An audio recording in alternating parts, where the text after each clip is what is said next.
Sabe aquela sensação de que algo está errado, mas não se consegue identificar exatamente o que? Era assim que eu me sentia nos meses que antecederam o meu 35º aniversário. O meu nome é Audrey, e até esse dia, achava que tinha uma vida quase perfeita. 12 anos de casamento com o Ethan, o meu namorado do secundário.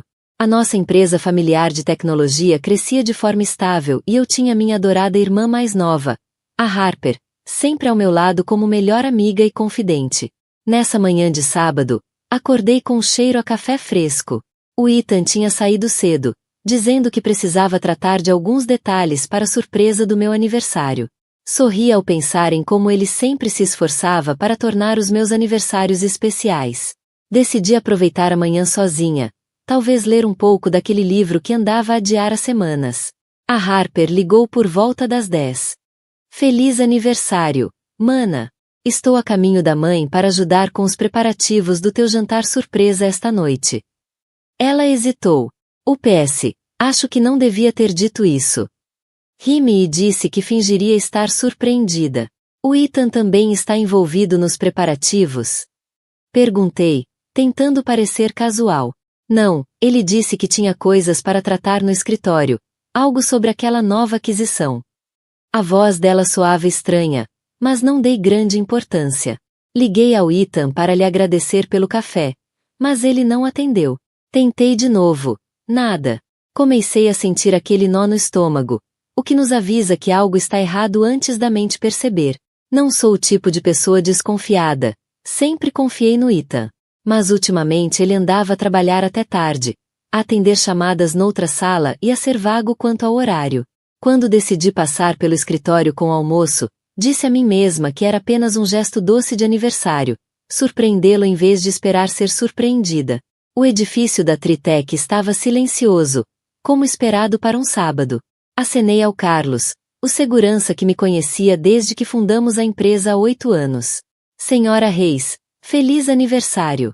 Não esperava vê-la por aqui hoje. Obrigada, Carlos. Só vim trazer o almoço ao Ethan. Ele está lá em cima? Carlos pareceu confuso. O senhor Reis? Não o vi entrar hoje, senhora. O meu coração afundou um pouco. O carro dele está no parque? Não, senhora, só a equipa de fim de semana aí. Ele parou. O carro da sua irmã. Ela chegou há cerca de 1 hora. A Harper. No escritório ao sábado. A mesma Harper que acabou de me dizer que estava em casa da mãe. Algo não batia certo. Obrigada, Carlos. Vou só subir e deixar isto na secretária do Ethan, então. Entrei no elevador até o piso executivo. O saco do almoço de repente parecia pesar toneladas na minha mão. O piso estava silencioso, exceto pelo zumbido do ar-condicionado. Ia virar-me para o gabinete do Ethan quando ouvi uma gargalhada. A gargalhada da Harper. Vinha da sala de reuniões. Devia ter me anunciado, devia ter dito algo. Em vez disso, aproximei-me em silêncio. O carpete espesso abafava os meus passos. A porta da sala de reuniões estava entreaberta e, pela fresta, vi-os. O meu marido e a minha irmã. As mãos dele no cabelo dela. A blusa dela meio desabotoada. Em cima da mesa de reuniões onde tínhamos fechado nosso maior contrato na semana passada. Não me lembro de ter deixado cair o saco do almoço, mas devo tê-lo feito, porque o som dos recipientes a bater no chão fê-los afastar-se de repente. A cara do Ethan ficou branca. A Harper começou a abotoar a blusa à pressa. Audrey! O Ethan deu um passo na minha direção. Isto não é. Interrompi-o com um gesto. Nem te atrevas a dizer que isto não é o que parece. A Harper chorava agora. Audrey, desculpa. Nunca quisemos que isto acontecesse. Simplesmente, aconteceu. Olhei para minha irmã, a minha melhor amiga, a pessoa em quem mais confiava depois do Ethan. E não senti nada além de gelo nas veias. Há quanto tempo? Eles trocaram olhares, e isso disse-me tudo. Isto não era uma coisa pontual. Era um caso. 8 meses. O Ethan acabou por admitir, a voz quase inaudível. 8 meses enquanto eu trabalhava até tarde a finalizar a nossa expansão. Enquanto voava para Seattle semana sim, semana não, a angariar investidores. enquanto adiava os nossos planos de família porque o timing não era certo para o negócio. Audrey, por favor. A Harper tentou tocar-me. Vamos falar sobre isto, podemos resolver. Afastei-me. Não me toquem. Nenhum dos dois. A minha voz soava estranha, até para mim. Demasiado calma. Demasiado controlada. Por dentro, gritava. Mas por fora, estava imóvel como pedra. Virei-me para sair. Mas o Ethan agarrou-me o braço. Para onde vais? Precisamos de falar sobre isto. Olhei para a mão dele no meu braço, depois para o rosto dele. Vou ao meu jantar de aniversário em casa da mãe. Aquele que a Harper supostamente estava a ajudar a preparar. Soltei o meu braço. E se algum de vocês aparecer, vou contar a todos exatamente onde vos encontrei e o que estavam a fazer. Saí. As minhas pernas de algum modo aguentavam-me, apesar de parecerem prestes a ceder. No elevador, vi o meu reflexo na parede espelhada. O rosto estava corado, mas os olhos secos. Sem lágrimas. Ainda. O Carlos parecia preocupado quando passei pela sua secretária. Está tudo bem, senhora Reis? Parei e olhei para ele. Carlos, há quanto tempo eles se encontram aqui aos fins de semana? Ele hesitou, claramente desconfortável. Senhora, não sei se devo. Por favor, Carlos. Preciso de saber. Ele suspirou profundamente. A maioria dos sábados, nos últimos meses. Às vezes usam o carro do Sr. Reis, outras vezes o da Sra. Harper. Eu pensei que sabia. São família, por isso nunca registrei oficialmente. Assenti. Obrigada pela sinceridade. E Carlos, a partir de agora, por favor registre todas as entradas neste edifício.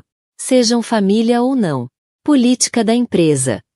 Enquanto conduzia até a casa da minha mãe, a minha mente estava a mil. Não com a dor, essa viria depois, mas com clareza. As peças estavam a encaixar-se. As noites fora. As chamadas sussurradas. O interesse súbito que o Ethan e a Harper tinham mostrado nas atividades um do outro. Meu Deus! Eles até sugeriram que os três fossemos de férias juntos. No mês seguinte, parei o carro a meio caminho da casa da mãe e finalmente deixei as lágrimas caírem. Chorei até a garganta doer e os olhos arderem. Depois lavei o rosto com uma garrafa de água do porta-luvas, retoquei a maquilhagem e tomei uma decisão. Eles achavam que me conheciam. Achavam que eu ia gritar, desmoronar, fazer uma cena. Mas não faziam ideia do que eu era capaz. Cometeram um erro fatal. Subestimaram-me. Quando cheguei à casa da minha mãe, já me tinha recomposto o suficiente para sorrir e fingir surpresa quando todos saltaram e gritaram feliz aniversário. Abracei os meus pais, ri com os amigos, e quando perguntaram pelo Ethan e pela Harper, disse apenas que tinham sido retidos e chegariam mais tarde. Claro que nunca apareceram. Devem ter estado em pânico, a tentar adivinhar o que eu ia fazer. Não tinham como saber que eu já tinha decidido que esta não seria uma típica história de traição. Não. O que eu tinha em mente iria chocar toda a gente, inclusive eles. Todos notaram algo estranho no meu jantar de aniversário. Como não notariam? O meu marido e a minha irmã estavam conspicuamente ausentes, e apesar dos meus esforços, o meu sorriso não chegava aos olhos. Aguentei até a sobremesa, até as perguntas começarem a ficar demasiado diretas. Audrey, querida, tens notícias do Ethan? A preocupação da minha mãe parecia genuína. Claro que sim. Ela não fazia ideia de que a filha mais nova dormia com o marido da filha mais velha. Está bem, mãe, só ficou preso no trabalho. A mentira saiu fácil, talvez porque parte de mim ainda estivesse a processar a verdade. O meu telemóvel vibrava a cada poucos minutos com mensagens de ambos. Ethan, por favor, vem para casa para conversarmos. Não é o que estás a pensar. Harper, sei que me odeias neste momento, mas por favor não contes nada à mãe e ao pai. Vamos resolver isto primeiro. Desliguei o som do telefone e terminei o resto da noite em piloto automático. Quando finalmente saí, não fui para casa. Fiquei num hotel no centro da cidade. Precisava de espaço para pensar com clareza, longe deles e das suas coisas. Nessa noite, sozinha no quarto estéreo do hotel, Deixei finalmente o peso total da traição abater-se sobre mim. 12 anos de casamento. 29 anos de irmandade. Todos os segredos partilhados, sonhos construídos, planos feitos, agora contaminados pela mentira deles. Chorei até não haver mais nada, depois fiquei acordada a olhar para o teto, a mente a mil. Por volta das 3 da manhã, instalou-se uma calma estranha. Percebi que estava a fazer o luto não só pelo que tinha perdido, mas pelo que nunca tive realmente. Um marido fiel. Uma irmã leal. Na manhã seguinte, liguei o telefone e encontrei 27 chamadas não atendidas e dezenas de mensagens. Ignorei-as todas e liguei à nossa advogada da empresa. Patrícia, sou a Audrey. Preciso de me encontrar contigo hoje. É urgente e confidencial. Patrícia, sempre profissional, aceitou encontrar-se comigo em casa dela nessa tarde. Passei a manhã a fazer listas e a analisar as contas financeiras online. O que encontrei fez o meu sangue ferver. O Ethan andava a transferir pequenos montantes das contas da empresa para uma conta separada que eu não reconhecia. Não eram quantias suficientemente grandes para gerar alertas, mas somadas ao longo de meses, eram significativas. A transferência mais recente tinha sido há 2 dias, $25 mil para uma conta offshore. Quando me encontrei com a Patrícia, contei-lhe tudo. O caso, as discrepâncias financeiras, as minhas suspeitas. Sempre pensei que fosse o Ethan a pressionar pela expansão, disse-lhe. Mas agora começo a pensar se a Harper também não estará envolvida. Ambos estavam a insistir naquela aquisição da Microtech, que nunca me fez muito sentido. O rosto da Patrícia ficou sério ao rever os documentos financeiros que eu tinha levado.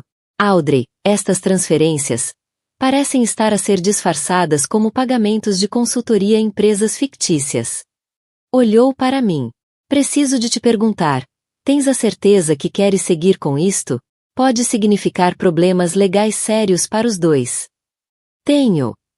A minha voz não tremeu, mas preciso de tempo para reunir mais provas e perceber exatamente o que andam a fazer. E preciso que mantenhas isto absolutamente confidencial, por agora. Voltei ao hotel e encontrei o Ethan à minha espera no átrio. O coração batia com força no peito, mas por fora mantive-me composta. Como me encontraste? Perguntei friamente. Liguei para todos os hotéis do centro até encontrar um com a tua reserva.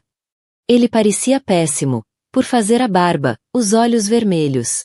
Audrey, por favor, deixa-me explicar. Não há nada para explicar, Ethan. Eu vi tudo. Foi um erro estúpido e terrível. A voz dele tremia. A Harper e eu, não significou nada. 8 meses de não significou nada? Rime, amarga. Guarda isso para alguém que acredite. Agarrou-me a mão. Amo-te, Audrey. Só a ti.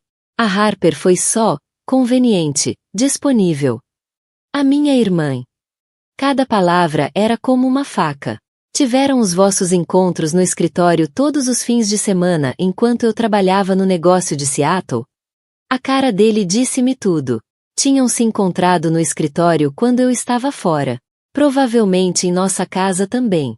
Quero divórcio, disse, simplesmente. Não. Abanou a cabeça, desesperado. Podemos ultrapassar isto. Fazer terapia de casal. O que for preciso. Afastei a mão. Não é negociável, Ethan. Pensa bem no que estás a dizer. O tom dele mudou. Uma ameaça subtil surgiu na voz. Construímos esta empresa juntos. Um divórcio destruiria tudo. Sei exatamente o que estou a dizer. Olhei-o diretamente nos olhos. E sei exatamente o que está em jogo. Nessa noite, a Harper apareceu no meu quarto de hotel. Quando abri a porta, ela desfez-se em lágrimas. Nunca quis magoar-te, soluçou. Aconteceu e depois não conseguimos parar. Ajudaste-o a desviar dinheiro da empresa? Interrompi. Ela congelou. As lágrimas pararam de repente. As contas offshore. Harper. As empresas fictícias. Ajudaste-o a montar isso. Não sei do que estás a falar. Mas os olhos desviaram-se. Eu soube que estava a mentir. Sai. Disse, em voz baixa. E não voltes a contactar-me. a não ser através da minha advogada. Depois que saiu, sentei-me na beira da cama, as mãos a tremer. Eles não estavam apenas a trair-me emocionalmente, estavam a roubar da empresa que construímos. Os nossos pais investiram as poupanças da reforma na TRCH. Os nossos funcionários dependem de nós para sobreviver. Isto já não era só sobre o meu coração partido. No dia seguinte, voltei para casa quando sabia que o Ethan estaria no escritório. Precisava de ir buscar algumas coisas, e mais importante, procurar provas que ele pudesse ter deixado no gabinete de casa. Encontrei uma chave escondida na gaveta da secretária, que abria um armário trancado ao qual nunca tinha dado muita atenção. Lá dentro, estava uma pasta com documentos de uma conta nas Ilhas Caimão e correspondência com um homem chamado Victor Mercer, o mesmo nome que aparecia em algumas das transferências suspeitas. Também havia impressões de anúncios de propriedades em bis e um folheto sobre cidadania por investimento. Eles não estavam apenas a roubar, estavam a planear fugir. Fotografei tudo e pus exatamente como estava. Depois arrumei algumas roupas, os meus documentos importantes e uns quantos objetos sentimentais antes de sair. Ao sair, reparei numa luz intermitente no sistema de segurança da casa. Por instinto, fui verificar as filmagens das câmaras do fim de semana. Lá estavam eles, Ethan e Harper, a entrar em nossa casa várias vezes enquanto eu estava em Seattle, a usar a minha cama, o meu duche, a beber vinho na minha cozinha. Descarreguei as gravações para um disco seguro e apaguei-as do sistema. Com as provas guardadas, saí da casa que partilhei com o Ethan durante uma década, sabendo que nunca mais voltaria como a mesma pessoa. Nessa noite, os meus pais ligaram, preocupados com o facto de eu não estar em casa e por o Ethan e a Harper estarem a agir de forma estranha. Disse-lhes que o Ethan e eu estávamos a passar por alguns problemas e que precisava de espaço. Não era mentira, só não era toda a verdade. Ainda não estava pronta para destruir a relação dos meus pais com a Harper. Não até ter o meu plano completamente alinhado. Há algo que possamos fazer? Perguntou meu pai, com a voz carregada de preocupação. Ainda não, pai, respondi. Mas em breve vou precisar do vosso apoio. De um apoio como nunca precisei antes. O que precisares, filha, é só dizeres. Desliguei a chamada e fiquei a olhar para o meu reflexo na janela do hotel. As luzes da cidade a brilhar atrás de mim. Eles achavam que me tinham destruído. Não faziam ideia de que, em vez disso, tinham despertado algo em mim. Uma determinação e uma clareza que eu não sabia que tinha. Abri o portátil e comecei a trabalhar. Tinha provas a reunir, planos a delinear e um futuro a proteger. Não apenas para mim, mas para todos os que dependiam da TRCH. O que estava prestes a fazer iria chocar todos os que pensavam que me conheciam, especialmente Ethan e Harper. Iriam aprender que trair-me foi o maior erro das suas vidas. Durante as 3 semanas seguintes, vivi num universo paralelo estranho. À superfície, voltei ao trabalho na TRCH, mantive uma relação civil mas distante com o Ethan perante os funcionários e evitei completamente a Harper. Por baixo dessa fachada, construía meticulosamente o meu caso e preparava o meu contra-ataque. Contratei uma investigadora privada chamada Melissa para seguir os movimentos e comunicações deles. Consultei discretamente a Patrícia sobre as implicações legais do que estava a descobrir e comecei a ter conversas privadas com membros da direção sobre irregularidades financeiras preocupantes que tinha descoberto durante uma auditoria de rotina. Só estou a ser cuidadosa, disse ao nosso CFO, o Roger, quando ele questionou por que estava eu a rever pessoalmente os registros de transações do último ano. Com a aquisição da Microtech no horizonte, precisamos de garantir que está tudo em ordem. O que não lhe disse foi que estava a reunir provas do esquema de desvio de fundos do Ethan e da Harper. Tinham montado um sistema sofisticado. A Harper, como diretora de marketing, aprovava pagamentos a falsas empresas de consultoria criadas pelo Ethan. E depois o dinheiro era transferido por várias contas até chegar à conta nas Ilhas Caimão. Até agora, tinham desviado quase 1,3 milhões de dólares.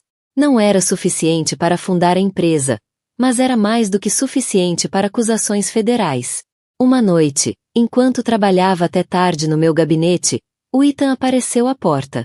Mal tínhamos falado fora das comunicações essenciais desde o meu aniversário, 3 semanas antes. Audrey, isto já vai longe demais, disse ele, fechando a porta atrás de si. Precisamos de falar sobre nós. Levantei os olhos do computador. Já não há nós, Ethan. Achei que isso já estava claro. Ele sentou-se à minha frente, com uma expressão de dor. Tenho saudades tuas. Cometi um erro terrível, o maior da minha vida. Mas deitares fora 12 anos de casamento, a nossa empresa, tudo que construímos juntos. Estendeu a mão por cima da secretária. A Harper não significa nada para mim. Foi só físico. Afastei a mão, sentindo náuseas. A minha irmã, Ethan. A minha irmã. Abanei a cabeça. E queres que eu acredite que foi só físico durante 8 meses? O que posso fazer para corrigir isto? A voz dele quebrou. Diz-me o que queres, e eu faço. Por um momento, apenas senti um aperto por causa do amor que já senti por ele. Mas depois lembrei-me das gravações de segurança, dos documentos que planeavam a fuga, da forma metódica como roubaram da nossa empresa enquanto me olhavam nos olhos todos os dias. Não há nada que possas fazer, disse com firmeza. Já falei com uma advogada de divórcio.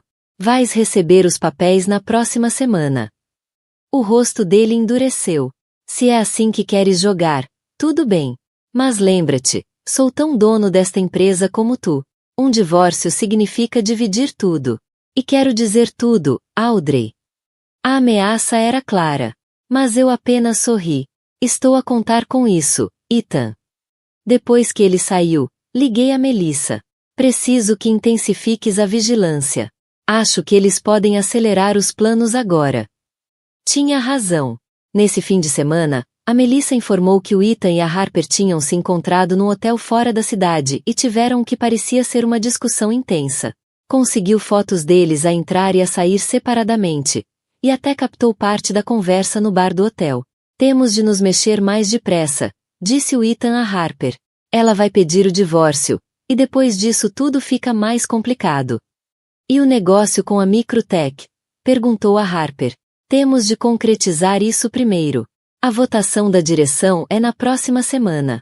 Depois de aprovado, temos acesso às contas da fusão, e podemos transferir tudo para o offshore antes que alguém se aperceba. Ao ouvir a gravação, senti uma raiva fria. A aquisição da Microtech era o projeto pessoal do Ethan há meses. A empresa-alvo tinha patentes valiosas, mas estava com dificuldades. O Ethan convenceu a direção de que era uma pechincha. Agora percebia por quê. A confusão e o fluxo de caixa durante uma fusão seriam a cobertura perfeita para um roubo em grande escala. No dia seguinte era domingo, mas convoquei uma reunião de emergência com a Patrícia e o membro mais confiável da direção, o James, que tinha sido o melhor amigo do meu pai durante décadas. Preciso de vos mostrar algo, e preciso da vossa total discrição, disse, espalhando as provas que tinha reunido. Extratos bancários, registros de transferências, os documentos do gabinete do Ethan, as fotos e transcrições da Melissa.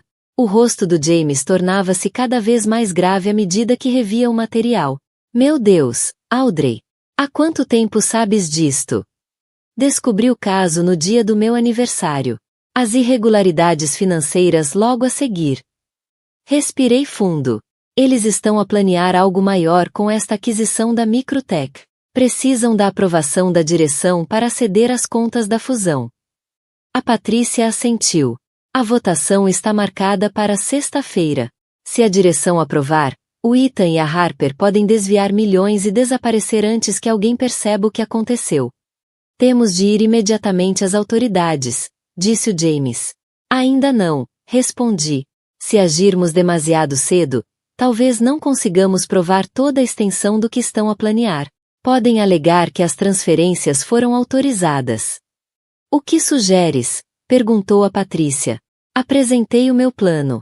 Era arriscado, mas se funcionasse, não só os travaria como garantiria que enfrentavam as consequências, tanto financeiras como pessoais. É bastante ambicioso, disse o James quando terminei. E potencialmente perigoso. Não estou apenas a pensar em justiça para mim, expliquei. Estou a pensar na empresa, nos funcionários, no investimento dos meus pais.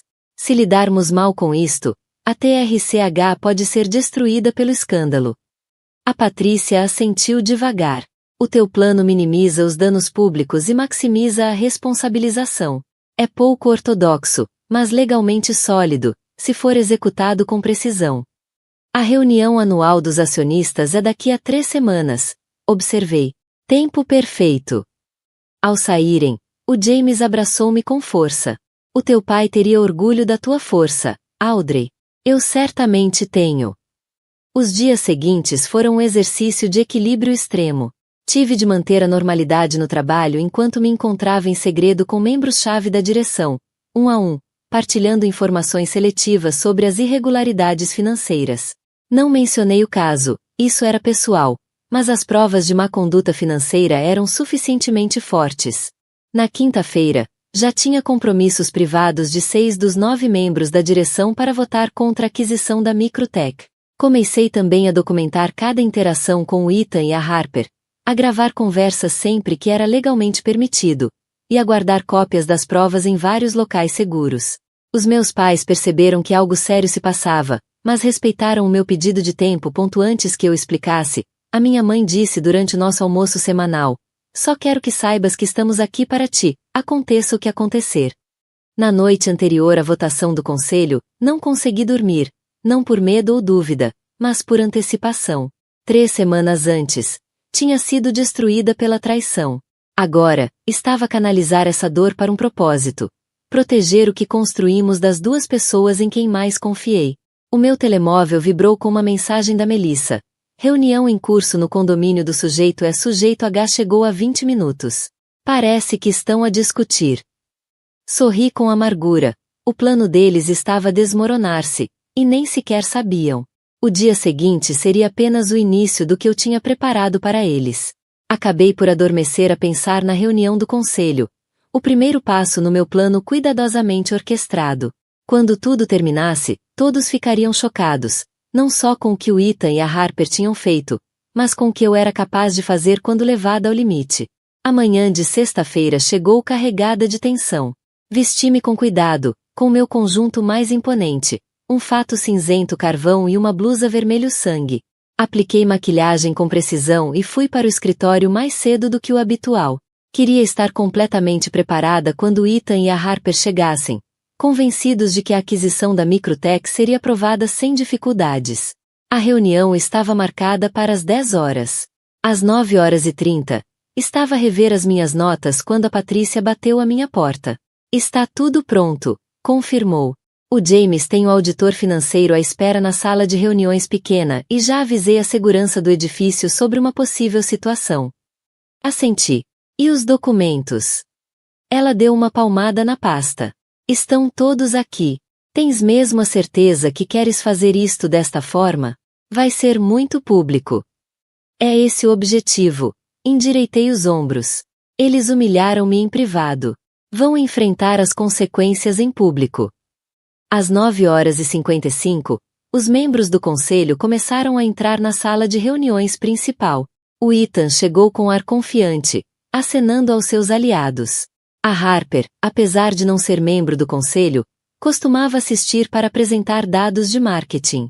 Nesse dia, ficou perto da parede do fundo, evitando olhar para mim. Antes de começarmos, disse eu quando todos estavam sentados, gostaria de propor uma adição à nossa agenda.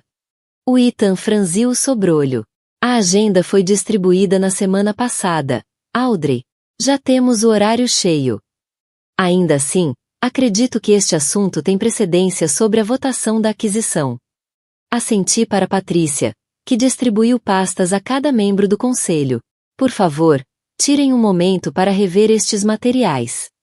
À medida que abriam as pastas, expressões de choque e confusão espalharam-se pela mesa.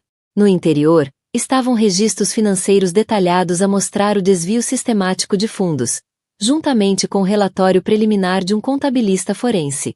Mas que raio é isto? Gritou Ethan, levantando-se com a cara a corar. São falsificações. Garanto-vos. Posso garantir que são bem reais, respondi com calma. Cada transferência, cada empresa fictícia, cada conta offshore, tudo documentado e verificado por um auditor independente que está à espera lá fora, caso queiram questionar os resultados. A Harper estava pálida como caldiana, Uma das conselheiras mais velhas voltou-se para ela. Senhora Reis, também está envolvida nisto? Antes que a Harper pudesse responder, continuei. Também tive o cuidado de consultar a divisão de crimes financeiros do FBI. Estão muito interessados em falar com meu marido e a minha irmã. Encarei diretamente o Ethan. Especialmente sobre os vossos planos para os fundos da aquisição da Microtech. Isto é absurdo, gritou o Ethan, batendo com a mão na mesa. A Audrey está a fazer estas acusações por causa de problemas pessoais no nosso casamento. É a maneira dela de se vingar. Eu já tinha previsto esta defesa. James, se fazes favor. O James levantou-se e dirigiu-se à sala. Revisei pessoalmente todas as provas reunidas pela Sra. Patterson. Isto vai muito além de um problema conjugal. Estamos perante um esquema de desvio de fundos sofisticado que já desviou 1,3 milhões de dólares das contas da empresa. A sala encheu-se de murmúrios chocados. Vários membros olharam para o Ethan com desconfiança. Não podem provar nada disto, sibilou ele para mim. Na verdade, posso. Assenti para Patrícia, que carregou num botão no portátil. O grande ecrã ao fundo da sala acendeu-se com imagens da vigilância da Melissa. Ethan e Harper a entrar em hotéis, a conversa acalorada sobre acelerarem os planos, capturas de ecrã das contas nas Ilhas Caimão. Deliberadamente deixei de fora os aspectos pessoais da traição. Aquilo não era sobre o meu coração partido. Era sobre a violação do dever fiduciário. A Harper finalmente encontrou a voz. Audrey, por favor, tu não entendes. O Ethan disse-me que era para uma expansão surpresa. Um presente para ti. Ele disse que estava tudo aprovado. Quase me ri da tentativa patética de se distanciar. Foi por isso que pesquisavam propriedades juntos em B? A planear a minha surpresa num país sem tratado de extradição? Os membros do conselho olhavam agora para nós os três, a compreensão a surgir-lhes no rosto quanto à dimensão pessoal desta traição. Perante estas revelações, continuei de forma profissional. Proponho que suspendamos imediatamente o Ethan Patterson e a Harper Reis das suas funções, pendente de investigação completa. Além disso, recomendo que cancelemos a votação da aquisição da Microtech até determinarmos se houve manipulação dos termos do negócio. Concordo com a moção, disse o James prontamente. Isto é uma caça às bruxas, gritou o Ethan, perdendo completamente a compostura. Não me podem fazer isto. Eu construí esta empresa. Nós construímos. Corrigi. E agora tentaste destruí-la, com a minha irmã. A votação foi unânime. Chamaram a segurança para escoltar o Ethan e a Harper do edifício, com instruções para recolherem os dispositivos e crachás. Ao serem levados, a Harper tentou uma última vez. Audrey, por favor, somos irmãs. Podemos resolver isto. Olhei para ela, esta pessoa com quem cresci, com quem partilhei segredos, em quem confiei completamente. Éramos irmãs. Agora, não somos nada. As repercussões foram imediatas e intensas. Convoquei uma reunião geral com os funcionários para abordar os rumores que já circulavam. Fui direta, mas profissional, explicando que tinham sido descobertas irregularidades financeiras, que uma investigação estava em curso e que a empresa estava a cooperar plenamente com as autoridades. O futuro da TRCH continua sólido, garantia aos funcionários. Esta situação, embora grave, afeta apenas 2 pessoas que abusaram das suas posições. O resto da nossa liderança mantém-se intacta e vamos sair disto mais transparentes e mais comprometidos com os nossos valores do que nunca. Ao final da tarde, agentes do FBI chegaram com mandados para apreender documentos adicionais. Colaborei plenamente, entregando tudo o que a Melissa e eu tínhamos reunido. Basicamente já fez metade do nosso trabalho, comentou um dos agentes. Nessa noite, exausta mas determinada, voltei ao quarto de hotel e encontrei um ramo de white lies, as minhas flores preferidas, com o cartão do James e dos restantes membros do conselho. A tua coragem hoje protegeu não só a empresa, mas todos nós. Obrigado! Sentei-me à beira da cama, com as flores no colo, e finalmente permiti-me sentir tudo o que andava a reprimir. A dor, a raiva, o medo, o luto. Chorei até não ter mais forças, depois tomei banho, pedi serviço de quarto e comecei a preparar a segunda fase do meu plano. Porque, embora o dia de hoje tivesse tratado da traição profissional, era apenas metade da história. A justiça pessoal ainda estava por vir, na reunião anual de acionistas, onde os meus pais e a nossa família alargada, e todos os nossos parceiros de negócios estariam presentes. O Ethan ligou repetidamente naquela noite. As mensagens dele oscilavam entre raiva e súplica. A Harper enviou um longo e-mail cheio de desculpas e justificações. Li uma vez e depois encaminhei-o a Patrícia como prova adicional do seu envolvimento. As 2 semanas seguintes foram um turbilhão de reuniões legais, tranquilização dos funcionários e planeamento. O conselho nomeou-me CEO interina, com o James a assumir como CFO interino. Emitimos um comunicado de imprensa cuidadosamente redigido sobre as mudanças na liderança, após discrepâncias financeiras, minimizando os danos à imagem pública. O Ethan e a Harper foram ambos presos 4 dias após a reunião do conselho. Foram libertados sob fiança, mas enfrentavam acusações federais graves. As provas eram esmagadoras, especialmente depois de o contabilista forense do FBI ter descoberto ainda mais transferências do que aquelas que eu já tinha encontrado.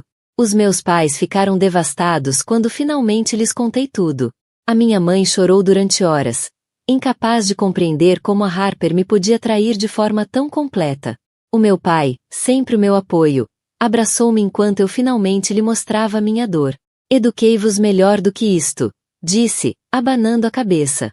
Mas tu, Audrey, demonstraste uma força extraordinária. Não podia estar mais orgulhoso. À medida que a reunião de acionistas se aproximava, continuei a refinar a minha apresentação. Não seria apenas uma atualização corporativa monótona, seria a revelação completa da traição do Ethan e da Harper, tanto profissional como pessoal, e a minha visão para o futuro da TRCH sem eles. Na noite anterior à reunião, recebi uma mensagem de um número desconhecido. Já fizeste o teu ponto. Cancela a apresentação na Assembleia de Acionistas e podemos discutir os termos de um acordo. Sorri para o telemóvel. Ele ainda não percebia. Isto não era sobre negociação ou acordos. Era sobre consequências. Respondi com uma única palavra. Assiste. A Assembleia Anual de Acionistas teve lugar no grande salão de festas do Hotel Westfield. À medida que os participantes iam chegando, investidores, membros da família, parceiros comerciais e imprensa, fiquei nos bastidores a rever as minhas notas uma última vez. A Patrícia aproximou-se com uma atualização de última hora. O advogado do Ethan acabou de ligar. Estão dispostos a devolver todos os fundos desviados, com juros, se concordares com uma declaração conjunta dizendo que foram erros contabilísticos em vez de fraude. Abanei a cabeça. Já é demasiado tarde para isso. Tiveram muitas oportunidades para dizer a verdade. Precisamente às 14 horas, entrei em palco ao som de aplausos educados. Os meus pais estavam sentados na primeira fila, presentes, solidários, mas ainda a digerir a dor da traição da Harper. Notei que o Ethan e a Harper tinham entrado discretamente e estavam sentados perto do fundo. Não eram bem-vindos, mas, como acionistas, tinham o direito de assistir. Boa tarde a todos. Como sabem, a TRCH passou por mudanças significativas na liderança nas últimas semanas. Fiz uma pausa, olhando diretamente para o público. Hoje, quero ser completamente transparente sobre o que aconteceu, onde estamos e para onde vamos.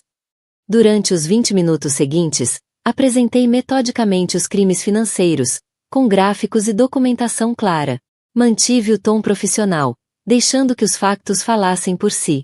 Vários acionistas ofegaram quando revelei toda a dimensão do desfalque e os planos relacionados com a aquisição da Microtech.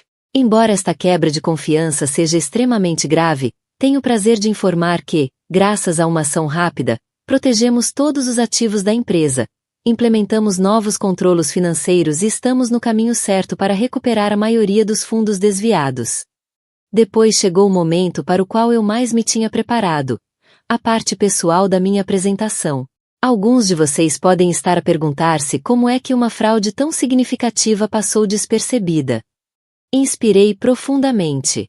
A triste realidade é que fui deliberadamente mantida na ignorância pelas 2 pessoas em quem mais confiava, o meu marido e a minha irmã.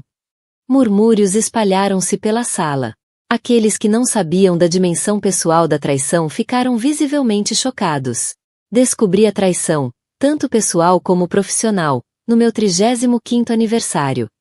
A minha voz manteve-se firme enquanto relatava como os encontrei juntos, a descoberta subsequente dos crimes financeiros e a forma metódica como reuni todas as provas.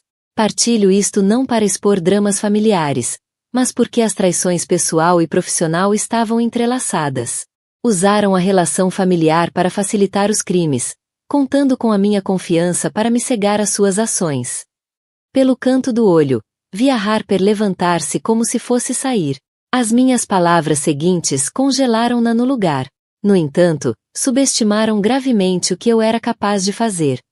Cliquei no próximo slide, revelando o plano completo de reorganização que desenvolvi com o Conselho. A TRCH está a emergir mais forte desta crise. Implementamos novos protocolos de supervisão, reestruturamos a nossa equipa de liderança e estamos a seguir oportunidades de crescimento emocionantes, éticas e sustentáveis. As projeções financeiras. Apresentei não só a recuperação, mas um crescimento significativo. A energia da sala mudou de choque para otimismo à medida que eu explicava o nosso caminho para o futuro. Para terminar, quero abordar algo pessoal.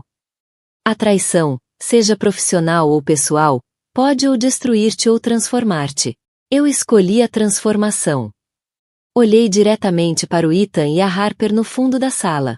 Aos que pensaram que eu iria desmoronar sob o peso da vossa mentira, estavam errados. Aos que acreditaram que a TRCH não podia prosperar sem certa liderança, estavam errados. E aos que possam sentir-se tentados a subestimar o que uma mulher pode fazer quando é levada ao limite, pensem de novo. Os aplausos começaram devagar, depois tornaram-se numa ovação de pé. Ao sair do palco, investidores e membros do conselho faziam fila para falar comigo. O James puxou-me para o lado, radiante de orgulho. Foi magistral, Audrey. Transparente mas firme. Não só salvaste a empresa como a posicionaste, e a ti própria, para um crescimento notável. Nas horas seguintes, cumprimentei pessoas, respondi a perguntas e aceitei os parabéns. Os meus pais mantiveram-se por perto, a oferecer apoio silencioso. Quando finalmente tive um momento para respirar, reparei que o Ethan e a Harper já tinham saído. Mais tarde, já perto do final do evento, verifiquei o telemóvel e encontrei mensagens de ambos. Ethan, destruíste a minha vida. Espero que estejas satisfeita. Harper, sei que nunca me vais perdoar, mas lamento verdadeiramente tudo. Apaguei ambas sem responder. O capítulo deles na minha vida estava encerrado. Um ano depois, estava no meu novo gabinete no último andar do edifício da TRCH, a olhar para o horizonte da cidade. Tanta coisa tinha mudado. A empresa não só recuperou como prosperou sob a minha liderança. Expandimos para 3 novos mercados, aumentamos a força de trabalho em 30% e o valor das ações duplicou. O Ethan e a Harper declararam-se culpados de acusações reduzidas para evitarem penas mais longas. O Ethan cumpria 4 anos numa prisão de segurança mínima. A Harper recebeu 2 anos, com possibilidade de libertação antecipada por bom comportamento. Os meus pais tinham-na visitado no mês passado, um pequeno passo em direção a algum tipo de reconciliação familiar, embora nada voltasse a ser como antes. Quanto a mim, o divórcio foi finalizado. Vendi a nossa casa e comprei um apartamento moderno no centro da cidade, com janelas do chão ao teto e sem memórias dolorosas. Até comecei a namorar novamente, com cautela, nos meus próprios termos. A Patrícia bateu à porta, interrompendo os meus pensamentos. O repórter da Forbes chegou para a entrevista. Sorri. A revista tinha me incluído na sua rubrica Mulheres a Observar, CEO que transformou uma crise numa oportunidade. Peça-lhe para entrar, respondi, endireitando o casaco. E Patrícia, obrigada por tudo neste último ano. Ela assentiu, compreendendo a profundidade da minha gratidão. Ao preparar-me para contar a minha história mais uma vez, desta vez a nível nacional, não senti nem triunfo nem amargura. Apenas uma confiança tranquila na mulher em que me tinha tornado. A traição que era suposto destruir-me acabou por revelar a minha verdadeira força. Por vezes, a resposta mais surpreendente à traição não é desmoronar. É renascer das cinzas, transformada. O ritmo constante da chuva contra o vidro da janela combinava com a dor latejante nas minhas têmporas enquanto eu, Rebecca Morgan, estava sentada imóvel no meu carro estacionado em frente ao edifício profissional Oavod. As minhas mãos agarravam o volante com tanta força que os meus nós dos dedos tinham ficado brancos, ancorando-me à realidade enquanto meu mundo desmoronava à minha volta. Aos 38 anos, tinha passado os últimos 11 casada com um homem que pensei conhecer. O Dr. Andrew Morgan, psiquiatra brilhante, defensor respeitado da saúde mental e, como descobri exatamente há 47 horas, um marido infiel que mantinha um caso com a nossa terapeuta conjugal. Fechei os olhos, mas isso só intensificou as imagens vívidas que me atormentavam desde a tarde de terça-feira. O som inconfundível da gargalhada de Andrew vinda do consultório da doutora Natalie Winters. Não era a risada educada e profissional que eu ouvia durante as nossas sessões conjuntas, mas sim aquela risada profunda e íntima que eu acreditava ser reservada apenas para mim. A sombra de duas figuras a abraçarem-se por trás da porta de vidro fosco. A marca de batom na gola da camisa dele quando voltou para casa naquela noite, alegando que tinha estado em consultas toda a tarde. Um soluço ameaçou escapar-me pela garganta, mas engoli-o. Já tinha chorado o suficiente nos 2 últimos dias, sozinha na nossa casa vazia em Cambridge, enquanto Andrew participava numa conferência médica que agora sabia ter sido um fim de semana romântico com Natalie na casa de campo dela em New Hampshire. As minhas lágrimas tinham dado lugar a outra coisa, uma determinação fria e clara que me surpreendia com a sua intensidade. Verificando o meu reflexo no espelho retrovisor, retoquei cuidadosamente o meu batom, Chanel Rouge Allure na cor Passion, o favorito de Andrew. O meu cabelo loiro estava preso num rabo de cavalo arrumado, e eu tinha escolhido uma camisola azul suave que Andrew uma vez disse que fazia sobressair os meus olhos. Camuflagem perfeita para uma mulher que não tinha intenção de revelar o que sabia, pelo menos por agora. 6 meses antes, Andrew tinha sugerido que procurássemos terapia de casal. Estamos a afastar-nos, Becca, dissera ele, os olhos cor de avelã cheios do que agora reconhecia como preocupação fabricada. Quero que voltemos a conectar-nos antes que seja tarde demais. Na altura, fiquei comovida com o compromisso dele com a nossa relação, grata por ele ter notado a crescente distância entre nós. Nunca questionei por que razão ele recomendou especificamente a doutora Natalie Winters, uma terapeuta que se tinha recentemente juntado à equipa do hospital onde ele trabalhava. Ela é brilhante com casais, garantiu-me ele. A abordagem dela combina bem com a minha filosofia terapêutica. Confiei nele cegamente, afinal, a saúde mental era a especialidade dele. Como psiquiatra conceituado, especializado em perturbações do humor, Andrew era muito respeitado na comunidade médica de Boston. Quem era eu, uma curadora de museu com formação em belas artes, para questionar o julgamento profissional dele? Agora, sentada em frente ao edifício onde decorreram as nossas sessões semanais durante 24 quintas-feiras, compreendia com clareza brutal o quão tola tinha sido. O caso deles não tinha começado durante a nossa terapia. Antecedera-a. A nossa terapia não passará de uma encenação elaborada para encobrir a relação deles, uma forma de me manipularem enquanto mantinham as aparências de correção.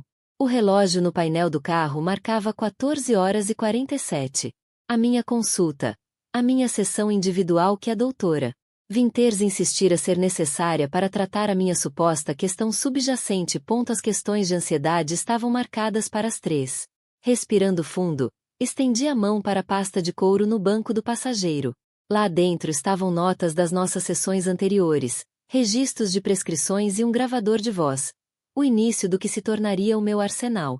Ao entrar na sala de espera elegante, com as suas paredes bege suaves e obras de arte abstratas, a recepcionista cumprimentou-me com a habitual cordialidade. Senhora Morgan, é bom vê-la. A doutora Winters está com cerca de 5 minutos de atraso. Posso oferecer-lhe água ou chá enquanto espera?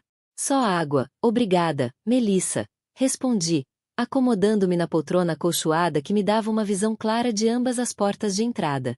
A entrada para o consultório privado da doutora Winters ficava à esquerda, a porta por onde eu tinha visto Andrew sair na terça-feira. A sala principal de terapia, onde decorreram as nossas sessões de casal, ficava à direita. Os minutos passaram com uma lentidão excruciante. Folheei uma revista de arquitetura brilhante sem fixar uma única imagem, enquanto a minha mente reproduzia fragmentos das conversas das nossas sessões. Conversas que agora carregavam significados sinistros.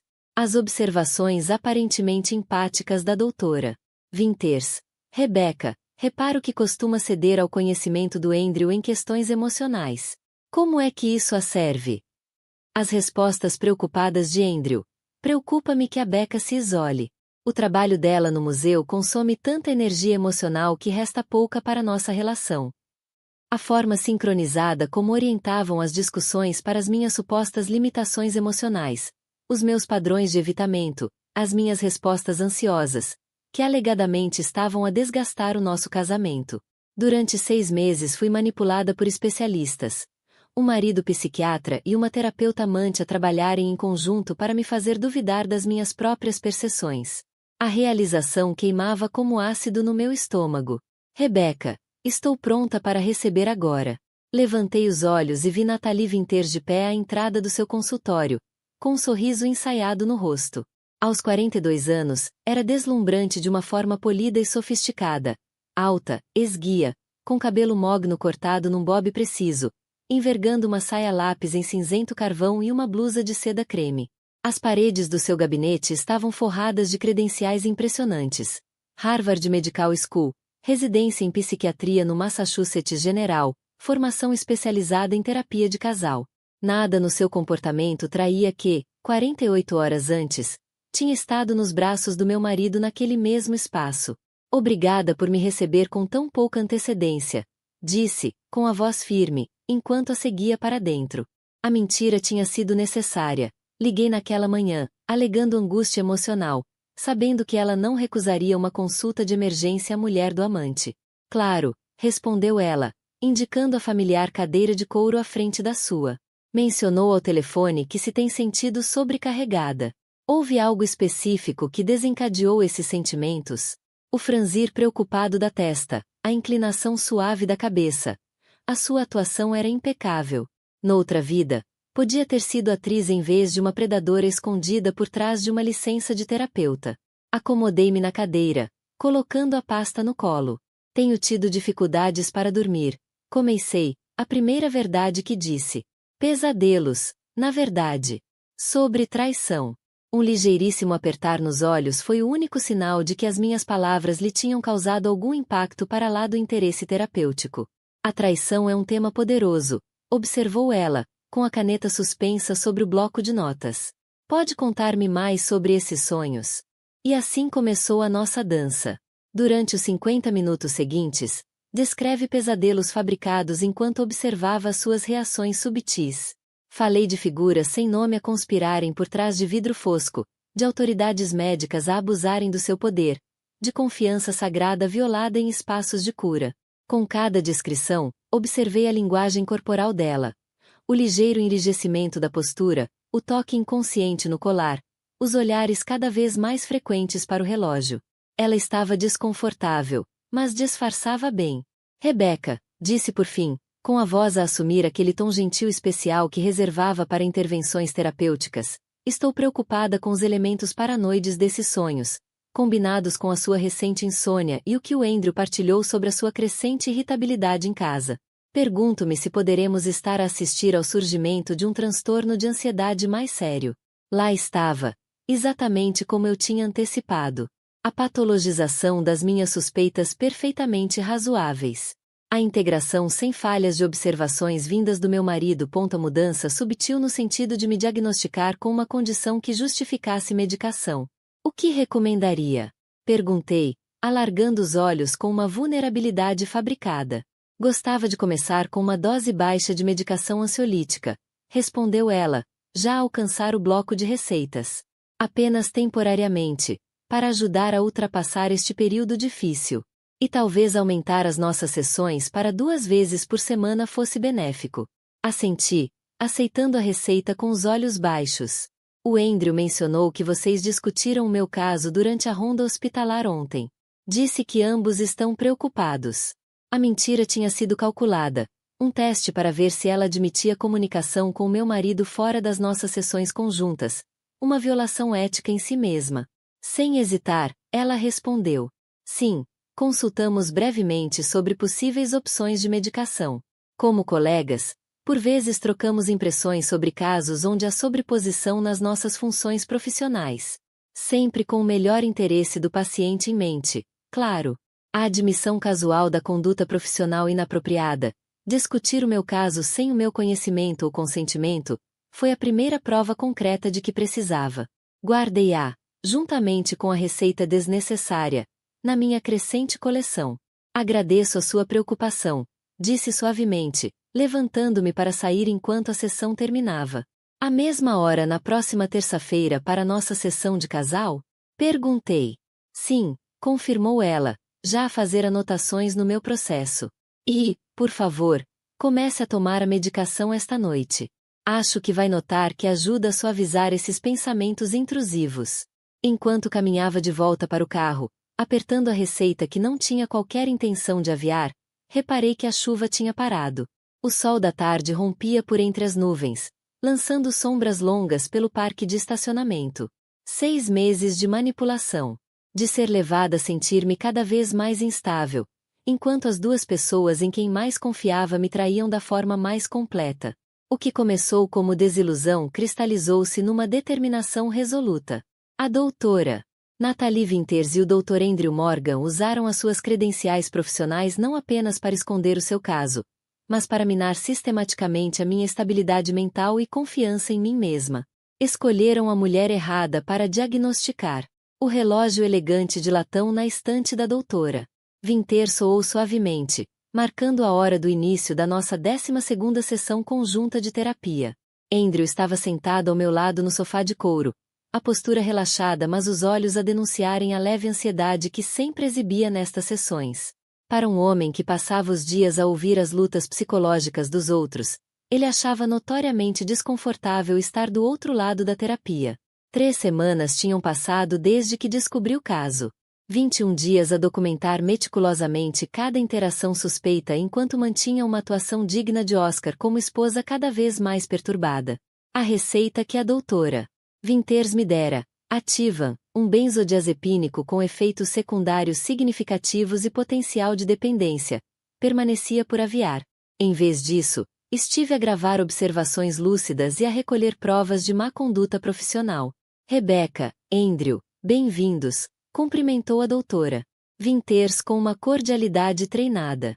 Hoje usava um vestido borgonha escuro que realçava subtilmente a sua figura, uma escolha que duvidava ser coincidência, dado o conhecido gosto do Andrew por essa cor. Antes de começarmos, gostava de fazer um segmento da nossa última sessão. Rebecca, achou a medicação útil? Eu tinha me preparado para esta pergunta, praticando um tom de voz levemente arrastado e maneirismos afetados que sugerissem cumprimento da medicação. Sim, respondi, piscando lentamente. Tudo parece mais suave. De certa forma, distante. Os ombros do Andrew relaxaram visivelmente, uma reação que registrei. A minha suposta sedação química claramente aliviava-o. Fico contente por ouvir isso, disse a doutora Winters, anotando algo no meu processo. E os problemas de sono de que falamos, melhoraram? Sim, menti. Na verdade, dormir era um luxo desde a minha descoberta.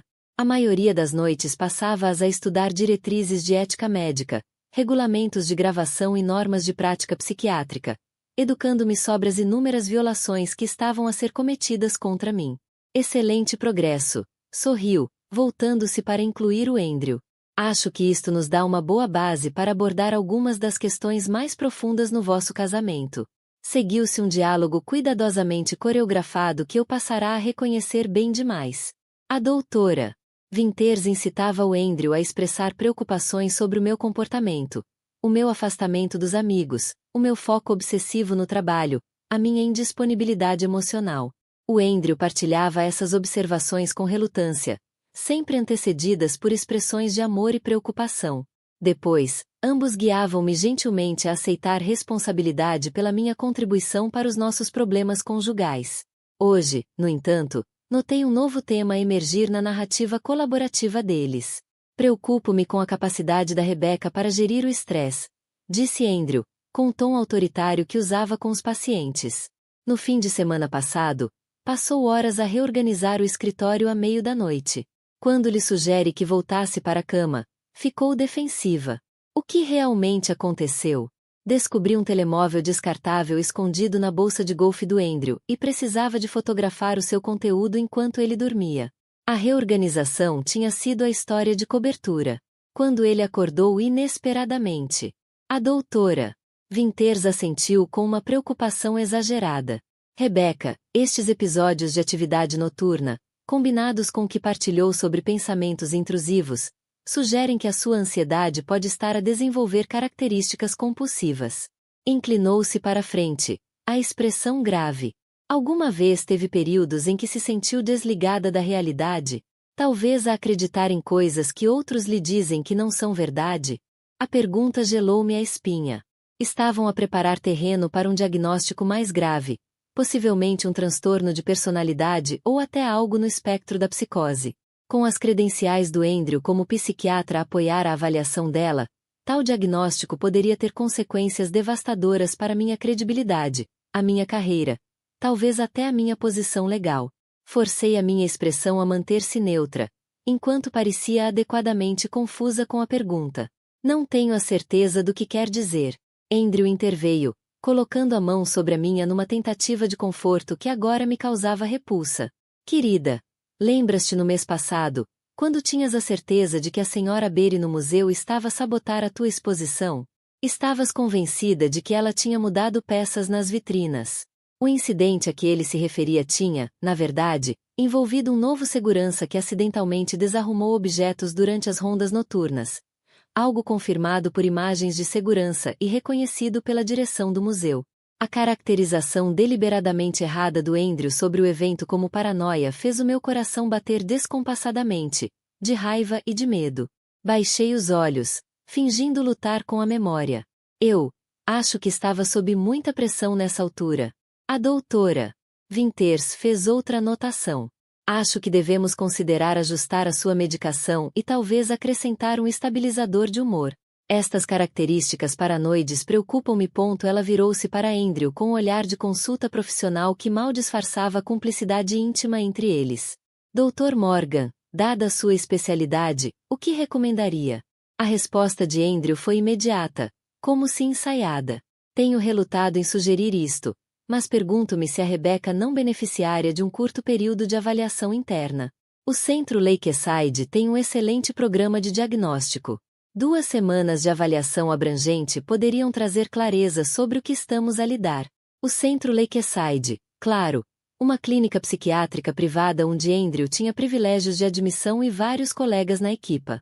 Um lugar onde eu estaria isolada, fortemente medicada e completamente sob o controle deles, enquanto solidificavam o diagnóstico que melhor servisse à narrativa deles. Este era, então, o plano final, não apenas fazer-me duvidar da minha saúde mental, mas realmente internar-me, possivelmente contra minha vontade, se resistisse às recomendações profissionais deles. A doutora Winters acenou solenemente com a cabeça. Acho que vale a pena considerar seriamente.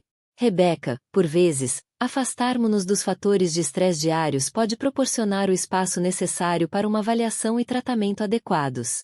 Forcei lágrimas aos olhos, o que não foi difícil, dado o horror genuíno que sentia pelas intenções deles. Isto é avassalador. Não percebi que as coisas estavam assim tão graves. É para isso que nos tem a nós, disse a doutora Winters, com a voz a pingar falsa compaixão, para reconhecer o que a Rebecca não consegue ver neste momento. No final da sessão, tinham agendado outra consulta individual de emergência para mim, onde, sem dúvida, planeavam formalizar a recomendação de hospitalização. Ao sairmos do consultório, Andrew colocou a mão de forma protetora na parte inferior das minhas costas, um gesto visível para a doutora Winters, que nos observava partir com uma preocupação profissional que agora reconhecia como interesse possessivo. No carro, Andrew estava tipicamente atento. Sei que a sugestão de internamento assusta, Becca, mas acredito mesmo que pode ser o melhor para ti, para nós. Olhei pela janela, permitindo que ele interpretasse o meu silêncio como choque em vez de cálculo. Quantos outros pacientes já teriam manipulado desta forma? Quantas outras pessoas vulneráveis teriam sido vítimas do abuso de poder coordenado deles? Nessa noite, depois de Andrew sair para o turno no hospital, contactei o último nome da lista que tinha investigado cuidadosamente: Diana Levinson, diretora de ética do Conselho de Registro Médico de Massachusetts. A reputação dela por investigações duras e rigorosas de má conduta médica era exatamente o que eu precisava. Senhora Levinson, o meu nome é Rebecca Morgan. Preciso de denunciar uma violação grave de ética médica envolvendo 2 profissionais licenciados. A resposta dela foi imediata e direta. Estou a ouvir.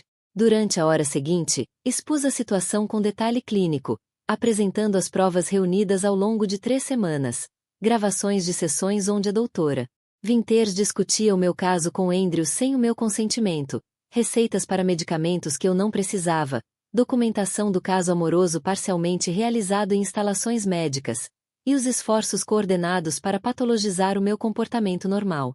O que está a descrever representa múltiplas violações éticas graves, confirmou a senhora Levinson. A relação dupla por si só, uma terapeuta envolver-se com o cônjuge de uma paciente, viola princípios fundamentais da ética médica. Somando manipulação de medicação e diagnósticos inapropriados, estamos a falar de infrações que podem terminar carreiras. Tenho uma última sessão de terapia agendada, disse-lhe. Uma consulta de emergência individual na sexta-feira. Acredito que planeiam formalizar uma recomendação para internamento psiquiátrico involuntário. Estaremos preparadas, prometeu ela. Continue como se nada tivesse mudado. Documente tudo. Quando desliguei, a casa parecia estranhamente silenciosa. 11 anos de casamento reduzidos a ficheiros de provas e queixas formais. Andei pelos quartos que Andrew e eu um dia enchemos de sonhos. A sala de jantar onde demos inúmeros jantares, o escritório onde planeamos a educação dos nossos futuros filhos, o quarto onde me sentia completamente segura e amada. Agora, cada espaço continha memórias manchadas pela traição. Há quanto tempo ele era infiel?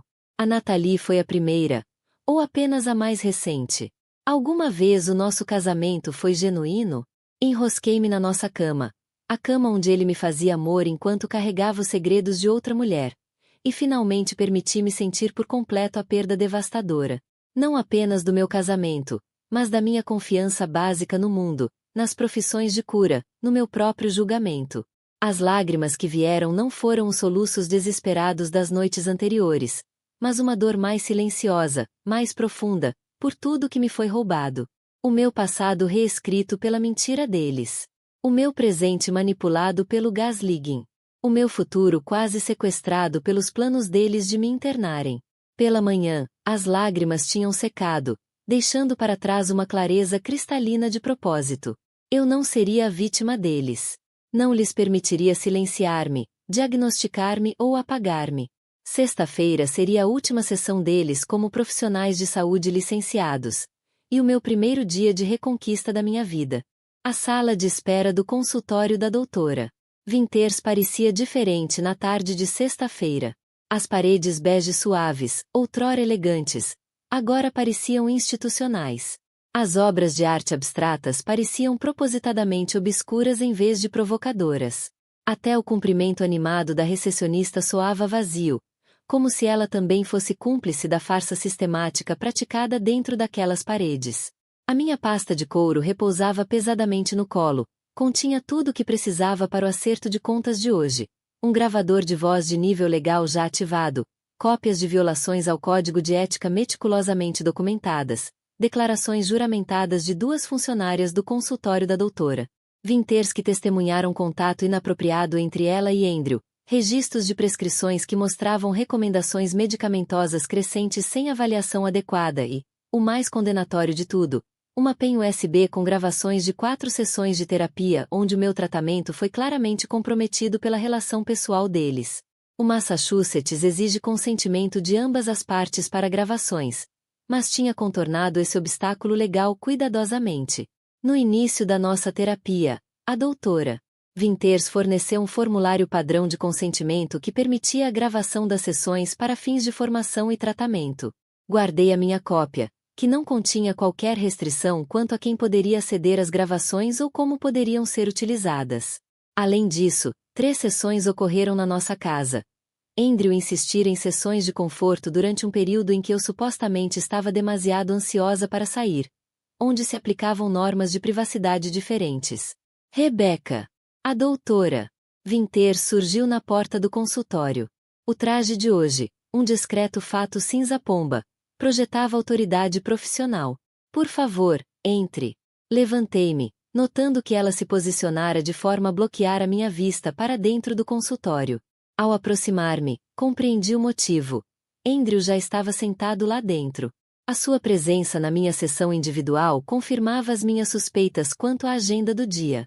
O Andrew insistiu em juntar-se a nós, explicou a doutora Winters com suavidade enquanto eu entrava. Dadas as preocupações dele com seus sintomas recentes, achou importante fazer parte desta conversa. Assenti, permitindo que a minha expressão mostrasse confusão em vez do reconhecimento frio das suas táticas. Queriam apresentar uma frente profissional unida quando propuseram o meu internamento. Por favor, senta-te, disse Andrew, gesticulando para a cadeira colocada em frente a ambos. Já não era o arranjo habitual de terapia, mas algo mais próximo de uma intervenção. Sentei-me, apertando a minha pasta como se contivesse apenas apontamentos, e não os instrumentos da destruição profissional deles. Há algum problema? Perguntei. A doutora Winters trocou um olhar com Andrew antes de responder. Rebecca, nas últimas semanas, tanto o Dr. Morgan como eu observamos padrões preocupantes no teu comportamento e nos teus processos de pensamento. Apesar da medicação, os teus sintomas parecem estar a agravar-se. Andrew inclinou-se para a frente, o rosto uma máscara de preocupação amorosa. Becca, estamos preocupados que possas estar a experienciar os estágios iniciais de uma condição psiquiátrica séria. A ideação paranoide, as perturbações do sono, a instabilidade emocional crescente. Estes sintomas precisam de uma avaliação completa num ambiente controlado. Querem que eu me interne no Lakeside, afirmei, sem rodeios. Para o teu próprio bem-estar, garantiu a doutora Winters. 2 semanas de avaliação intensiva, possivelmente 3. Isso permitir-nos-ia obter um quadro diagnóstico mais claro e gerir adequadamente a medicação. Andrew estendeu a mão para mim, que deixei que segurasse com relutância. Já falei com o Dr. Grayson do Lakeside. Ele pode admitir-te esta noite. Liberei a minha agenda para te acompanhar no processo de admissão. A coreografia do plano deles era impressionante na sua minúcia. Tinham preparado tudo: o diagnóstico, a clínica, o processo de admissão, apresentando tudo como preocupação espontânea. Puxei a minha mão da de Andrew e abri a pasta com lentidão deliberada. Antes de discutirmos o internamento, gostaria de abordar algumas preocupações minhas. Eles trocaram outro olhar, um breve momento de comunicação não verbal que revelava sua sincronia íntima. Claro, disse a doutora Winters, com a caneta pronta para tomar notas. É por isso que estamos aqui. Retirei um documento da pasta e coloquei-o na mesa de centro entre nós. Esta é uma transcrição da nossa sessão de 3 de abril. Assinalei várias trocas que considero particularmente preocupantes do ponto de vista ético. Andrew franziu o sobrolho, estendendo a mão para o documento. Becca, o que é isto? Por favor, leiam as partes assinaladas. Continuei calmamente, especialmente onde a doutora Winters discute o meu caso contigo fora da terapia, e onde decidem aumentar a minha medicação sem justificação clínica adequada. O comportamento profissional da doutora Winters vacilou ligeiramente. Rebecca, estas transcrições carecem de contexto. Em terapia, certas discussões podem parecer. Interrompi-a, colocando um segundo documento na mesa. Este é o Código de Ética do Conselho de Registro Médico de Massachusetts sobre relações duplas e conflitos de interesse. Assinalei as seções relevantes sobre terapeutas que se envolvem pessoalmente com familiares de pacientes. A cor sumiu do rosto da doutora Winters, enquanto Andrew se enrijecia ao lado dela. A fachada começava a rachar. Não sei o que pensas que estás a insinuar, começou ele, com o tom autoritário que usava para intimidar colegas júnior. Coloquei um terceiro documento sobre a mesa. Fotografias tiradas por um investigador privado mostrando Andrew e a doutora Winters a entrarem juntos na casa do lago dela, a abraçarem-se no cais, a jantarem intimamente no terraço. Não estou a insinuar nada, disse, com firmeza. Estou a afirmar factos. Vocês os dois têm um caso há pelo menos 8 meses, anterior à nossa terapia. Usaram estas sessões para me manipularem, fazerem-me duvidar das minhas percepções, e criarem um histórico psiquiátrico que justificasse o meu internamento quando me tornei inconveniente. Andrew levantou-se abruptamente. Isto é exatamente o tipo de ideação paranoide que nos preocupa. Contrataste investigadores privados, criaste teorias da conspiração elaboradas. Isto só confirma a necessidade de intervenção psiquiátrica imediata. A tentativa desesperada de recorrer à autoridade médica talvez tivesse funcionado, se estivéssemos sozinhos. Mas nesse preciso momento, ouviram-se batidas na porta do consultório. Deve ser a senhora Levenson do Departamento de Ética do Conselho Médico Estadual. Informei, enquanto a porta se abria, juntamente com representantes do Comitê de Ética da Associação Psiquiátrica Americana. Acredito que estão aqui para discutir várias violações graves que têm estado a investigar. Diana Levenson entrou, ladeada por 2 colegas com pastas oficiais. Doutora Winters, Dr. Morgan, cumprimentou-os com frieza profissional. Estamos aqui para conduzir uma investigação ética de emergência, baseada em provas credíveis de múltiplas violações do Código, incluindo relações duplas inapropriadas, má gestão de medicação, diagnósticos para benefício pessoal e abuso de autoridade profissional. Rebecca, tentou a doutora Winters, com a voz a suavizar para aquele tom terapêutico que eu agora desprezava. Estás claramente em crise. Deixa-nos ajudar-te. Já ajudaram mais do que suficiente, respondi, levantando-me para me juntar à senhora Levenson. As vossas licenças para exercer medicina estão suspensas, enquanto decorre a investigação. As provas que forneci incluem manipulação de prescrições, sessões de planeamento para o meu internamento desnecessário e provas definitivas da vossa relação pessoal, conduzida em parte em instalações médicas. Como se fosse ensaiado, a senhora Levenson entregou a cada um documentos oficiais. Estas são notificações de suspensão imediata das vossas licenças médicas. Estão proibidos de exercer medicina ou psiquiatria sob qualquer forma até que a investigação esteja concluída e o conselho se pronuncie sobre estas alegações. Andrew olhou para o documento nas suas mãos, o seu mundo cuidadosamente construído a desmoronar-se à volta dele. Isto vai destruir a minha carreira, sussurrou. Devias ter pensado nisso antes de violares cada princípio ético da tua profissão. Respondi, reunindo os meus materiais. Antes de traíres não só a tua esposa, mas também o teu juramento como médico. O resto da reunião desenrolou-se com processo metódico e preciso da responsabilização profissional.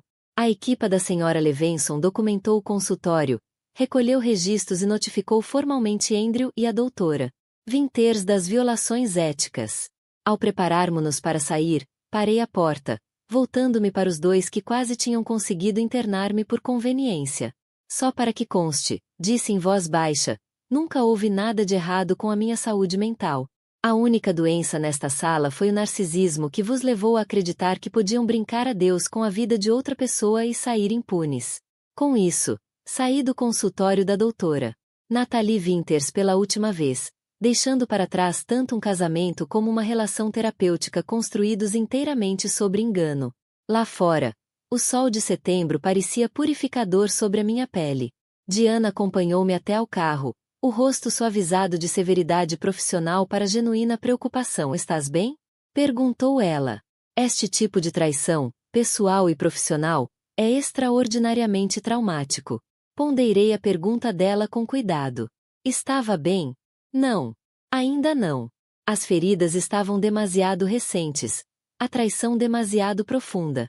Mas, pela primeira vez em meses, respirava livremente, de pé na verdade, em vez de me afogar nas mentiras cuidadosamente construídas por eles. Estarei, respondi com honestidade. Hoje foi apenas o primeiro passo. Ela acenou em sinal de compreensão. A audiência completa de ética será dentro de aproximadamente 6 semanas. O teu testemunho será essencial. Estás preparada para isso? A perspectiva de detalhar publicamente a minha experiência, de ver o meu casamento e a sua dissolução analisados por estranhos, era intimidante. Mas manter-me em silêncio permitiria que eles continuassem a prejudicar outros no futuro. Estarei pronta. Prometi. Farei o que for preciso para garantir que nunca mais fazem isto a outro paciente. À medida que o carro de Diana se afastava, fiquei sentada sozinha no parque de estacionamento. A enormidade dos acontecimentos do dia finalmente abateu-se sobre mim. O meu casamento tinha terminado. Os dois profissionais em quem mais confiava tinham me traído da forma mais fundamental possível. O futuro que tinha planeado jazia em ruínas à minha volta. No entanto, por baixo da dor e da raiva, uma pequena faísca de algo inesperado acendia-se. Não era cura, ainda não, mas talvez o seu início. A recuperação da minha própria narrativa. A validação da minha intuição. A libertação do gaslighting tão sofisticado que quase me convencera a duvidar da minha própria realidade. Liguei o carro e conduzi em direção a um futuro incerto, sem o marido que amei, sem a estabilidade em que confiava, mas também livre de manipulação e mentiras. Por agora, isso teria de ser suficiente. 18 meses após o dia que simultaneamente pôs fim ao meu casamento e deu início a um dos casos de ética médica mais mediáticos de Massachusetts, estava de pé num púlpito no salão de conferências do Boston Park Plaza Hotel, a dirigir-me a 300 profissionais de saúde mental num simpósio sobre os direitos dos pacientes e ética terapêutica. Os predadores mais perigosos não têm aspecto de monstros, comecei, com a voz firme, apesar do nervosismo. Têm títulos respeitados. Falam com autoridade. Têm gabinetes forrados de credenciais. E usam a linguagem da cura para infligir danos profundos. A audiência, psiquiatras, psicólogos, terapeutas e especialistas em ética médica, escutava com atenção absoluta. O meu caso tornará-se leitura obrigatória em cursos de ética médica em todo o país. Um exemplo claro de fronteiras profissionais violadas e abuso de poder. A audiência do Conselho de Ética tinha sido desgastante. 8 horas de testemunho durante as quais cada aspecto do meu casamento e da terapia foi dissecado. Andrew contratou um advogado caro que tentou retratar-me como instável e vingativa. A doutora Winters apresentou desculpas entre lágrimas, alegando ter sido emocionalmente manipulada pela influência do Andrew.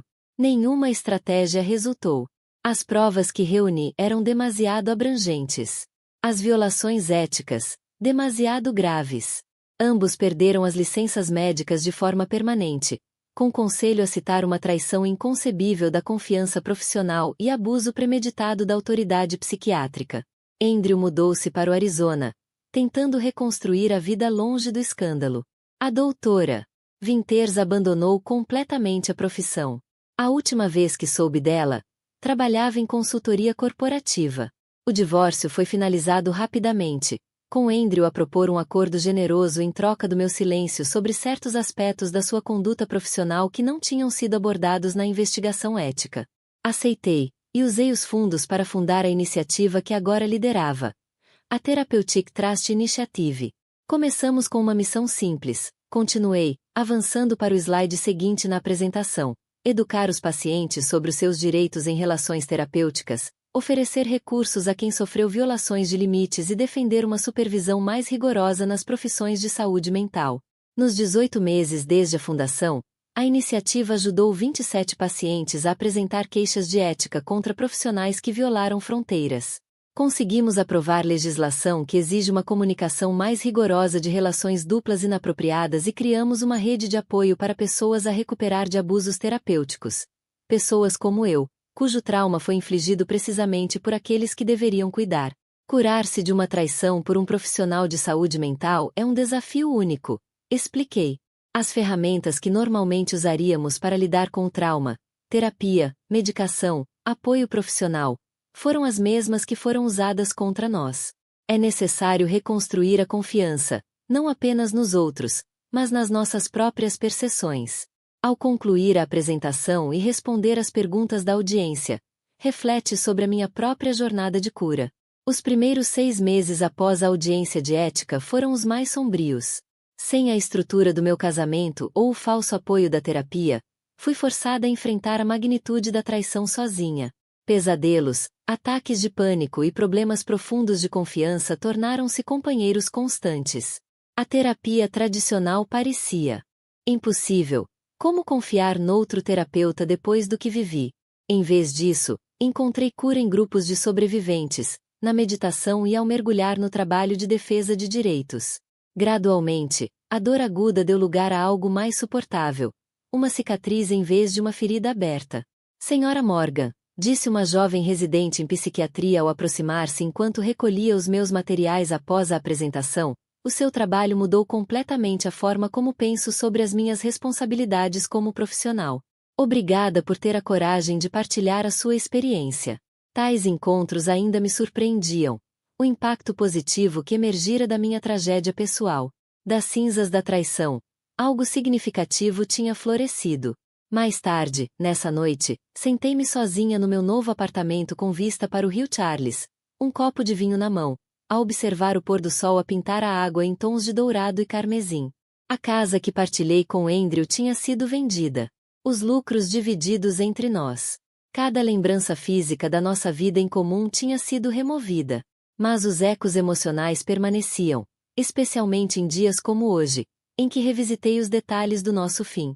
O telemóvel vibrou com uma mensagem de texto de Diana Levenson, que se tornará mentora e amiga durante o processo ético. Ouvi o teu discurso. Ovacionado de pé. Nada surpreendente. Bebidas este fim de semana para celebrar? Sorri, digitando a minha resposta afirmativa. A rede de pessoas de apoio na minha vida expandira-se de formas inesperadas desde o divórcio. Colegas que me apoiaram, outros sobreviventes que compreendiam sem explicações, ativistas que valorizavam o meu conhecimento direto das falhas do sistema. A ironia amarga não me escapava. Andrew e a doutora Winters, na tentativa de me isolar e desacreditar, acabaram por me ligar a uma comunidade e a um propósito que talvez nunca tivesse encontrado de outra forma. O plano deles de me diagnosticar e institucionalizar conduziu, em vez disso, à minha ascensão como defensora dos direitos dos pacientes, cuja voz agora moldava a formação ética da profissão que antes me tentou silenciar. Pousei o copo de vinho e abri o portátil para rever a agenda do dia seguinte, uma reunião com legisladores estaduais sobre o reforço das leis de proteção dos pacientes, seguida de uma sessão de grupo de apoio para sobreviventes de abuso terapêutico.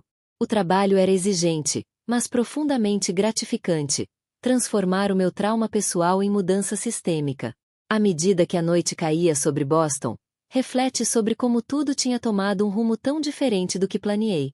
A família que Andrew e eu tínhamos sonhado nunca existiria. O futuro confortável e previsível que imaginamos dissolveu-se em traição e escândalo público.